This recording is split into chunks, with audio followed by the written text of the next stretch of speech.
Bom dia a todos, né? É ótimo estar com vocês, um público seleto, né? Agradeço a oportunidade, né, de estar podendo falar para vocês, né? Bem, o Eduardo pediu que eu falasse um pouquinho de como que o capítulo de vetores ele foi concebido, né? Lembrando que é para o ensino médio, né? Vetores para o ensino médio. Então, deixa eu apresentar a equipe, né? A equipe de redação é o Fábio, sou eu e a professora Laila. E tem uma equipe de revisão, né? Que é composta pela professora Letícia, né? Que trabalha no CAP da UFRJ, e a professora Cidara Ripoll, lá da Federal do Rio Grande do Sul, né? Então, tem uma parte de redação e tem uma parte de revisão bem minuciosa, né? Eu acho que o Eduardo Wagner já falou sobre isso, mas eu vou pegar o gancho de novo, né? Então, você tem a versão atual da Base Nacional Comum Curricular para o ensino médio, não é a versão definitiva, mas nesse último documento existe essa orientação, né? Compreender o conceito de vetor, tanto do ponto de vista geométrico, coleção de segmentos orientados de mesmo comprimento, direção e sentido, quanto do ponto de vista algébrico, caracterizado por suas coordenadas, aplicando em situações da física, né? No caso particular dessa habilidade, que isso está numa tabelinha de habilidades, também tem um parágrafo que antecede a tabela, dando mais detalhes do que se espera dessa habilidade, que eu estou copiando aqui para vocês, ó. O trabalho com vetores deve proporcionar aos estudantes, inicialmente, compreender o conceito de vetor, tanto do ponto de vista geométrico, coleção de segmentos orientados, de mesmo comprimento, direção e sentido, como do ponto de vista algébrico. Então, tem geométrico e algébrico. Algébrico caracterizado pelas coordenadas. Na continuidade, esse trabalho é ampliado para que eles sejam capazes de interpretar a representação geométrica da soma de vetores e da multiplicação de um vetor por escalar e de compreender as relações entre vetores e as transformações isométricas. Então, isso não está claro aqui, né? Aqui ele está sendo mais, detalhando mais. Ele quer a contrapartida em termos de transformações dessas operações com vetores, né? Reflexão, translação e rotação. E a gente aqui incluiu a homotetia, porque você multiplicar por um escalar tem tudo a ver com a homotetia, né? E ele continua. É importante que todo esse trabalho seja proposto de modo articulado e integrado com situações estudadas na física, por exemplo, e com apoio de softwares de geometria dinâmica. Então, isso está na base, tá certo? Mas está naquele parágrafo que antecede a tabela de habilidades, dando mais detalhes, né?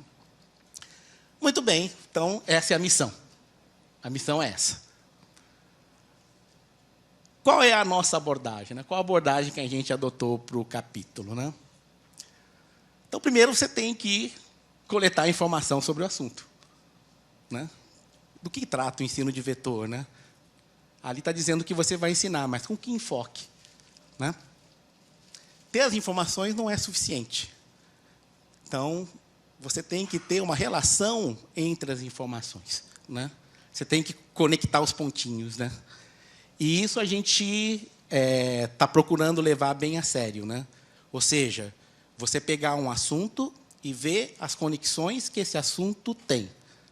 Não só dentro da matemática, mas também com outros assuntos fora da matemática, né? Vamos ver se vocês, ao avaliarem o material, né, vão poder nos dizer se a gente realmente conseguiu ligar os pontinhos ou não, né? É claro que tudo isso com uma dose de criatividade, né? Tá ok? Então, essa é a metáfora, né? Você faz uma pesquisa bibliográfica, vê o que as pessoas dizem, aí você tem que fazer um caminho, conectar os pontinhos. Mais especificamente, né? O Fábio já disse, forte uso de resultados de pesquisa na construção do livro. E uma novidade aqui é que, e isso é para o livro inteiro, não é só para o capítulo de vetores, né? É que a concepção do capítulo é fortemente baseada em atividades. Então, não é aquele modo tradicional que você dá a matéria, faz exercício. Dá a matéria, faz o exercício. A concepção é, você faz uma atividade, é essa atividade que vai motivar o conceito. Então, o aluno constrói, é levado a considerar o conceito por meio das atividades. Então, isso foi uma decisão de design, de concepção da equipe, e da equipe inteira, né? Então, todos os capítulos estão tentando se alinhar com essa diretiva, né? Tem menos exercícios, é outra coisa que a gente também pensou, né? Porque aí você, com menos exercício, o aluno se concentra, gasta mais tempo naquelas atividades que exigem mais. Então, a pesquisa tem mostrado que, ao invés de fazer vários exercícios repetitivos, você deve escolher poucos, mas cada exercício dando um degrau cognitivo de dificuldade maior. Então, a gente tenta fazer isso também na concepção do capítulo. É claro, alinhado com a Base Nacional Curricular Comum. Então, essa é uma outra premissa, né? E tem um material extensivo para o professor. Na verdade, eu costumo dizer que a gente está escrevendo 2 livros. Tem um livro do aluno e tem um livro do professor. E, pelos capítulos que já estão prontos, a gente tem percebido que o livro do professor é maior do que o livro do aluno. Tá certo? Por quê? Porque você tem toda a descrição de objetivos para cada atividade, orientações de uso daquela atividade, tá certo? Se vai ser feito em grupo ou não, tá certo? Quais são os erros frequentes, tá certo? Quais são as perguntas que os alunos tipicamente fazem para aquele tipo de questão, né? O uso possível de tecnologia e informações suplementares. Então, essa parte do professor é como se fosse um segundo livro. É algo que também está demandando muita energia da equipe de elaboração, né? Ok? No caso daquele site, né, tem um label, né, azulzinho, que se você clicar para o professor, abre quando você acessa o site que o Fábio colocou, é o material do aluno, né? Mas tem lá um botãozinho para o professor. Quando você clica no para o professor, vai abrir, né, aparece toda essa informação que está aí, que é para o professor. Se você clica no botãozinho, recolhe de novo. Você clica, abre. Tá certo? Muito bem.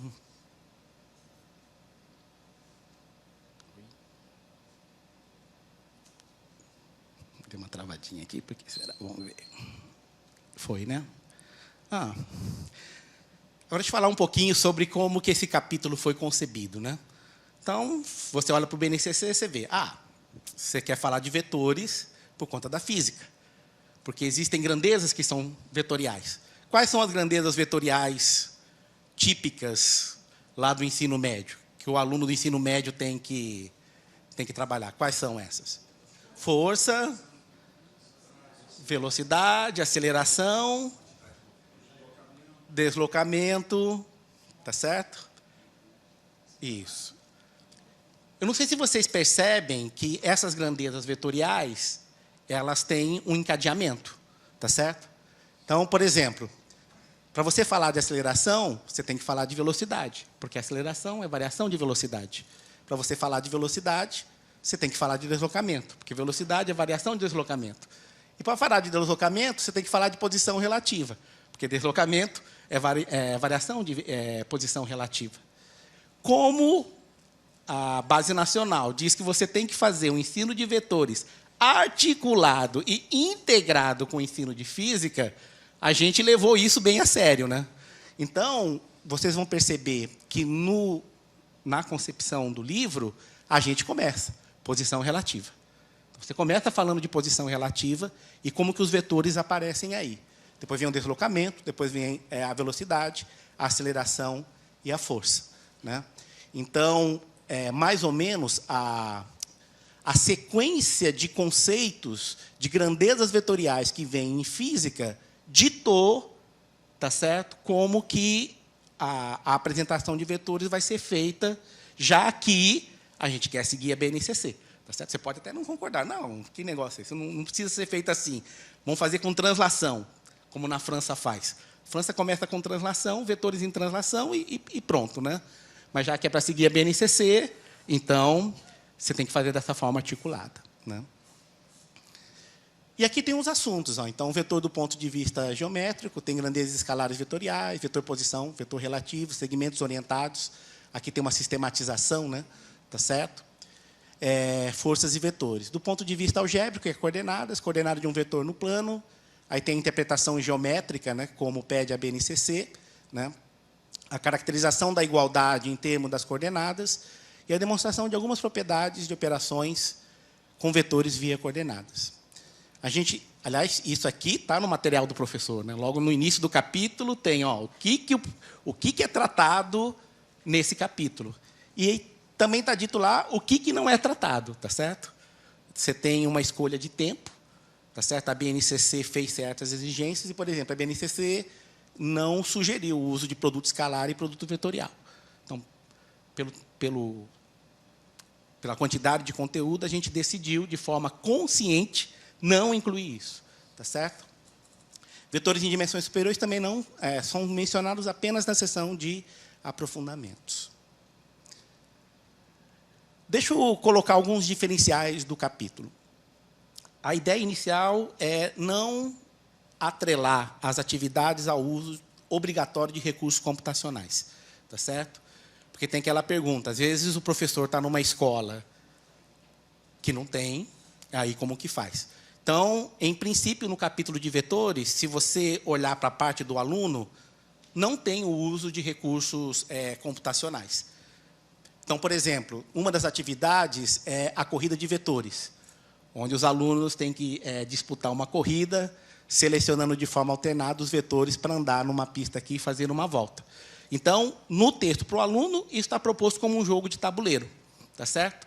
Mas, lá na observação para o professor, tem lá, se sua escola dispõe de recursos computacionais, se seus alunos têm um celular, você pode jogar a corrida de vetores com o celular.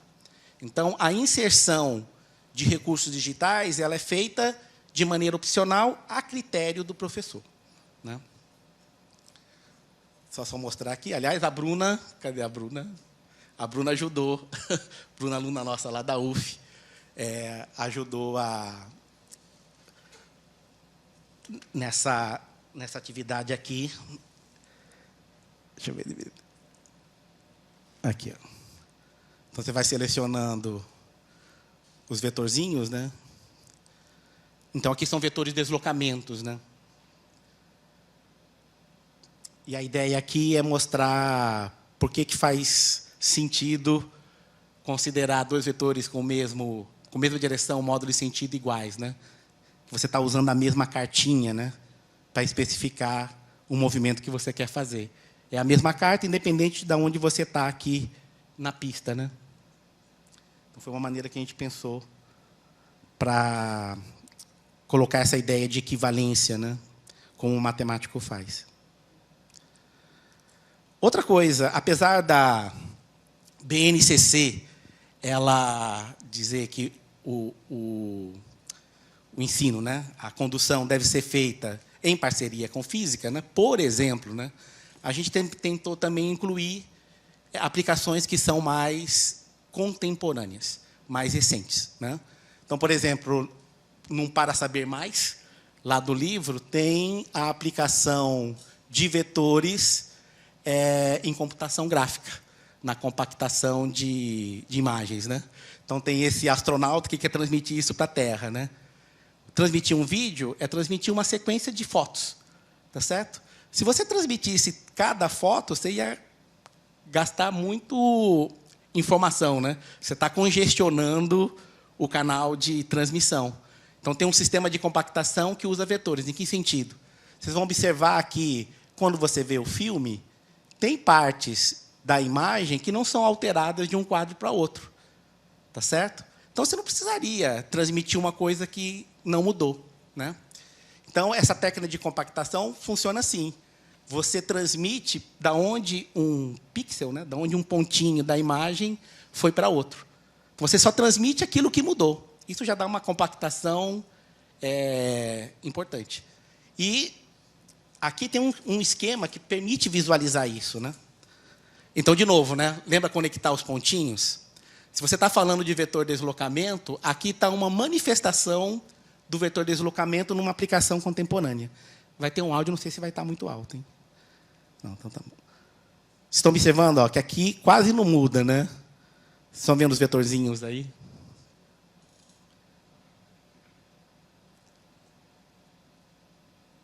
Aí, quando ele mexe, você tem um vetor de deslocamento, onde estava o pixel numa posição, quando foi para outra, né? E aqui, a compactação até... você pode fazer uma compactação maior, né? Porque se o queixo foi para cima, o nariz deve ter ido para cima também, né? Então, tem uma correlação entre os vetores da cabeça. Então, você pode aproveitar essa correlação. Então, essa é uma aplicação contemporânea. Então, toda vez que você está vendo um vídeo pelo seu celular, tem esse algoritmo por detrás que está transmitindo esse vídeo, tá certo? Poupando o fluxo de canal. Então, onde tem aplicações contemporâneas, a gente procura colocar, né? Também tem um aspecto da história da matemática. A gente tenta, na medida do possível, colocar os aspectos da história da matemática relacionados com o assunto, né? Então, no livro, vocês vão ver isso aqui, né? Por exemplo, você tem que ensinar vetores por conta da física, né? As leis dos movimentos, né? Será que Newton usou vetores quando fez o seu trabalho sobre as leis dos movimentos? O que vocês acham? Que as leis do movimento, né, começam lá com Newton. A gente pega os livros, começa lá com Newton, né? E aí, Newton usou vetores para trabalhar com força, com velocidade, com aceleração? Pois é, não. A resposta é não. Você não precisa de vetores para trabalhar com isso. Oi? Mas não ter... Então, veja, isso... Em geral, tem, digamos, esse desvio, né? As pessoas acham que essa física que a gente aprende é a física de Newton, e não é, né? Tá certo? Ele conseguiu desenvolver toda a parte da física sem precisar do vetor como a gente conhece hoje, né? Aliás, uma coisa que a gente descobriu é que forças seguem a lei do paralelogramo. Isso é demonstrado, é logo uma das primeiras proposições do Principia. Ele deduz isso a partir das 3 leis do movimento. Se você considera as 3 leis do movimento, forças têm que obedecer à lei do paralelogramo, né? Então, uma coisa que a gente descobriu fazendo essa pesquisa, né? E aí, aonde começou a parte de vetor, né? Começou por conta dos números complexos, com Gauss. E o vetor, como a gente aprende hoje nos cursos de geometria analítica, é devido ao Gibbs e ao Heaviside, que parece o Wolverine aqui, não parece? Tá certo? Então, tem um livro aqui que fala sobre a história de vetor. Então, essa concepção vetorial que a gente tem hoje é uma coisa recente. Então, acho que é importante para o aluno saber pelo menos de uma concepção, né, de uma abordagem, de uma notação que é recente. Em geral, a matemática que o aluno aprende é muito antiga, né? Mas essa parte de vetor ela é mais recente. Então, a gente procura colocar essa parte da história da matemática. A gente procura colocar também material suplementar, em geral, lá no final do livro, para o aluno que quer aprender um pouquinho mais, né? Então, embora a BNCC diga que são vetores no plano, tá certo? Se você pensar bem para que você precisa aprender vetores, o uso moderno de vetores não é no plano, né? É quando você vai, por exemplo, para R12, né? E aonde que você precisa ir para R12? Então, um exemplo que a gente coloca lá é na classificação de peixinhos, né? Você descobre um peixe novo e você quer classificar em qual família, né? Tá certo? Você tira medidas do peixe e tenta comparar com os peixes que já tem. Então, você coloca essas medidas num grande vetor. Então, cada peixe tem um grande vetor. Aí você faz um processamento de álgebra linear, num vetor em R12, para conseguir classificar se o peixe pertence a essa família ou àquela outra, né? Em geral, se você for trabalhar com estatística, tá certo? Você vai precisar de vetores. Do ponto de vista de coordenadas, em geral, são vetores em muitas dimensões. Então, a gente coloca uma informação suplementar para levar o aluno a perceber que vetores vão muito além do plano, né? Ok? Em princípio, se é para falar do capítulo, então posso continuar. O Eduardo já levantou a bola e eu vou então especificar um pouquinho mais aqui, né?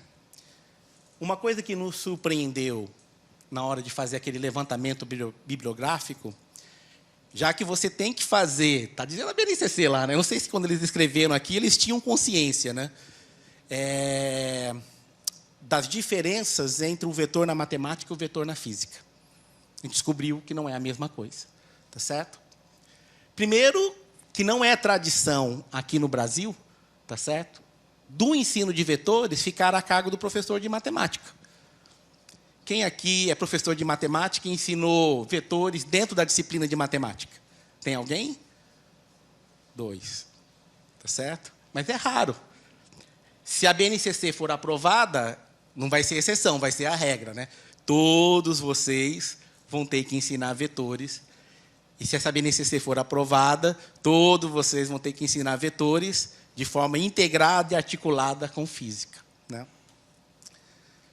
Mas tem diferenças. A primeira diferença, olha só. Imagine você, assim, os alunos atualmente veem vetores no ensino fundamental. Na nova base, eles vão ver vetores pela primeira vez no ensino médio. Então, não tem vetores no ensino fundamental. Você vai ensinar pela primeira vez no ensino médio.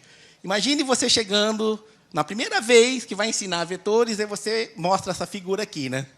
Que nome você dá para essa figura aqui? Você chama isso de? Seta? Mas quando vocês fizeram geometria analítica, como que começou isso aqui? Segmento de reto orientado.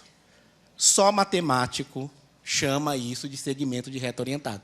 Se você vai para um livro de física, a palavra segmento de reto orientado não aparece. Tá certo? E aí? É flecha ou é seta?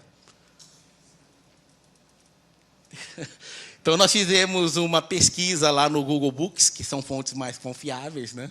Para ver qual palavra nos livros de física aparece relacionadas com vetor, né? E aí, de fato, seta ganhou, né? Tem a flecha também. Tem alguns autores de livro de física que usam a palavra flecha. Em francês é mais flecha, o equivalente de flecha. Em espanhol também, tá certo? Mas está aí, ó. De repente você fala de segmento orientado, professor de física, quando for aplicar isso, não vai usar o termo segmento orientado, vai usar flecha, seta, né? E aqui na concepção tem aquela tensão, né? E aí, eu abandono o segmento orientado? Vou usar flecha e seta? Isso é bom, isso é ruim, isso é impreciso, né? Tá certo? E a tradição? Pô, todo mundo aprende como segmento orientado. Então, são questões que fizeram parte... esse tipo de discussão foi tratado dentro da equipe. E aí a gente resolveu manter a tradição, usar segmento orientado e alertar na observação para o professor de que no campo da física, segmento orientado não é usado. Tá certo? A gente manteve a tradição. Quer ver outra coisa? É impressionante, né? Você representa vetor com uma setinha. O que o vetor codifica? Direção, sentido e o quê? Módulo, não é? Se você for olhar para o uso dessa representação gráfica, em geral, o módulo não é codificado pelo tamanho do segmento orientado.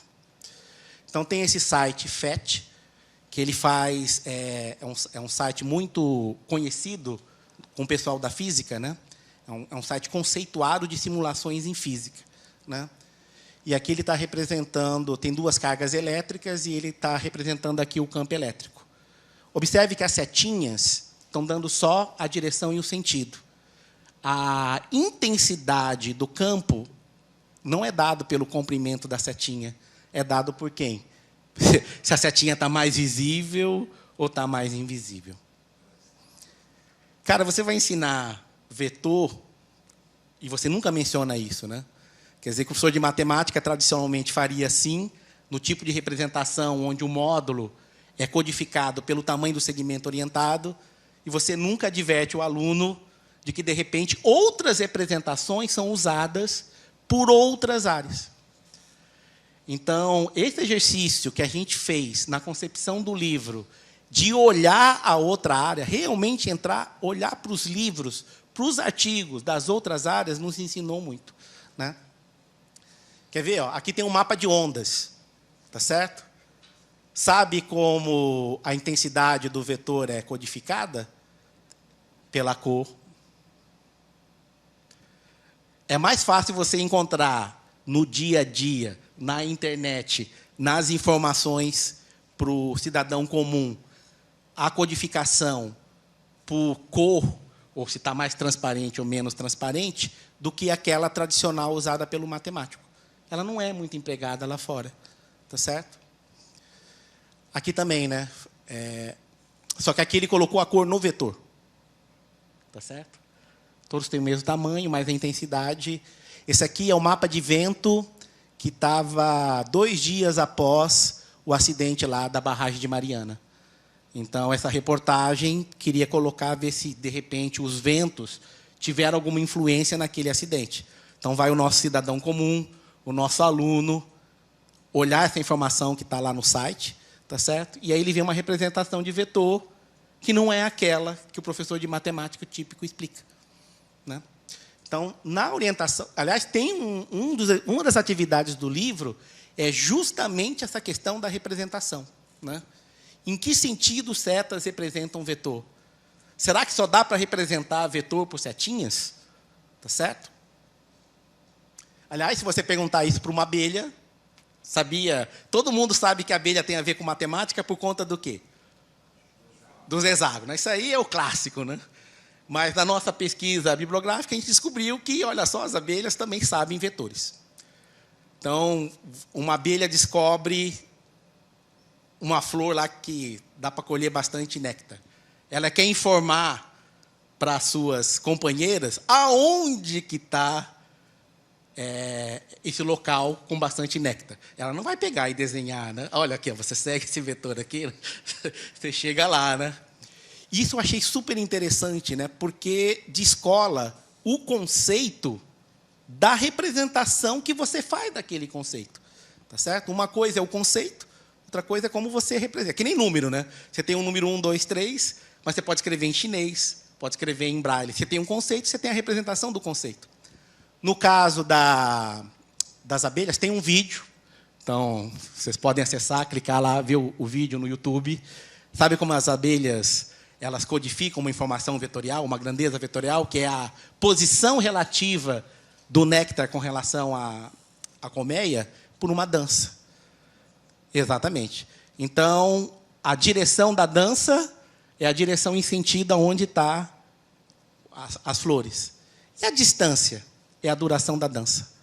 Exatamente. É mais ou menos assim, 1 segundo é 1 quilômetro. Então, é aquela história de você conectar um pontinho, né? Você fala, não, isso é uma curiosidade. Não, mas é uma curiosidade que está reforçando o conceito de grandeza vetorial. Tá certo? E como que você pode codificar isso? Tradicionalmente, vetor é definido assim em matemática, né? Com uma relação de equipolência de segmentos orientados. É assim que é tradicionalmente feito. Então, você diz que são representantes do mesmo vetor, né? Mas, se você for na física, não é assim. Tá certo? Na física, você tem um conceito de vetor fixo, vetor deslizante e vetor livre. Na física e na engenharia.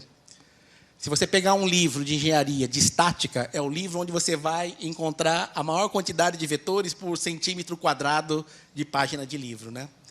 E essas pessoas que usam vetor, eles são usuários do conceito de vetor, eles precisam, por conta da especificação física, fazer distinção entre vetor fixo, vetor deslizante e vetor livre, né? O que é um vetor deslizante? Eu vi que o Eduardo Wagner já colocou, né? Então, por exemplo, força é um vetor deslizante. Você tem esse representante aqui, você pode colocá-lo aqui. É o mesmo vetor, tá certo? Porque está na mesma linha de atuação. Ou, se você quiser, empurrar esse bloco aqui, é a mesma coisa que puxar o bloco aqui.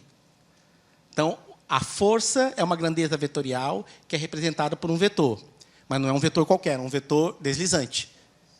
Apesar dessa setinha, desse segmento orientado, tem a mesma direção, mesmo módulo e mesmo sentido dessa azul,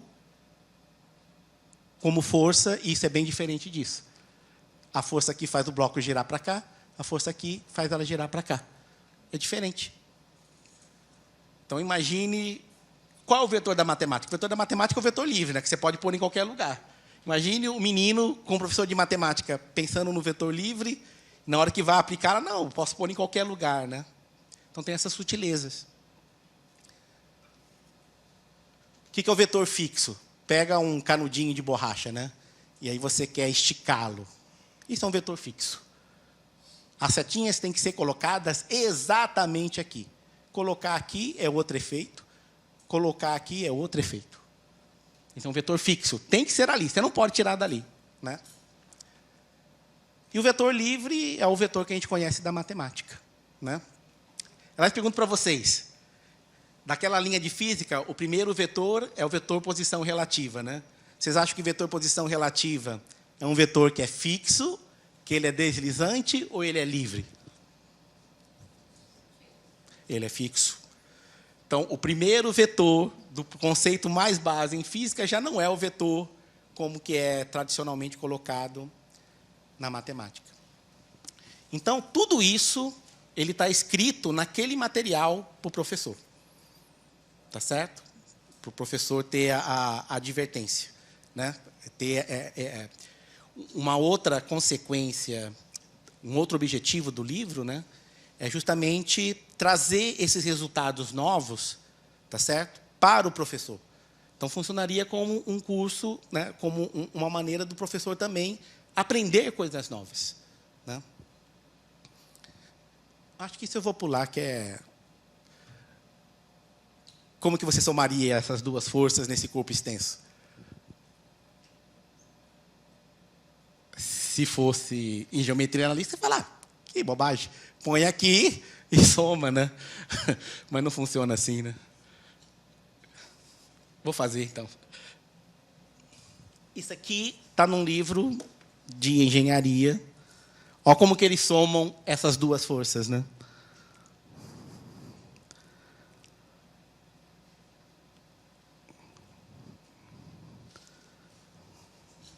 Vai abrir o GeoGebra, uma construção dessa aí. Aqui. Você faz assim. Você traça essa reta, coloca aqui um ponto auxiliar que você pode mover, tá certo? Então, você cria uma força fictícia aí, né? Aliás, é outra coisa que a gente aprendeu, né? Quando você vai estudar forças, tem muita coisa que é de mentirinha, que você inventa para dar certo. Num dos artigos, tem um professor de física que falou, eu levei 30 anos para ganhar a consciência e ter a coragem de falar para as pessoas que, de fato, isso é artificial. Não tem uma explicação para isso. Você faz lá a questão do torque perpendicular, seguindo a mão direita, por conveniência, dá certo. Não é que tem uma explicação física, é artificial. Aqui tem uma coisa artificial, mas que dá certo. Tá certo? E isso faz parte da prática deles. Né? Aí você soma, como somaria, com a regra do paralelogramo, prolonga, tem um ponto de interseção, copia essas resultantes parciais, e aí aqui está. Né? Tá certo? Então, lá em estática, em engenharia mecânica, se você tem que somar duas forças aplicadas nessa região, eles são umas forças assim. E na formação do professor de matemática, isso passa batido. Né? Ok. Outra coisa, né? Para o matemático, somar usando a regra do triângulo e somar usando a regra do paralelogramo é a mesma coisa. Mas, dependendo do que esses vetores estão representando, faz mais sentido usar um esquema do que o outro. Por exemplo, se você pensa em deslocamentos, eu me desloquei daqui para cá, me desloquei daqui para cá.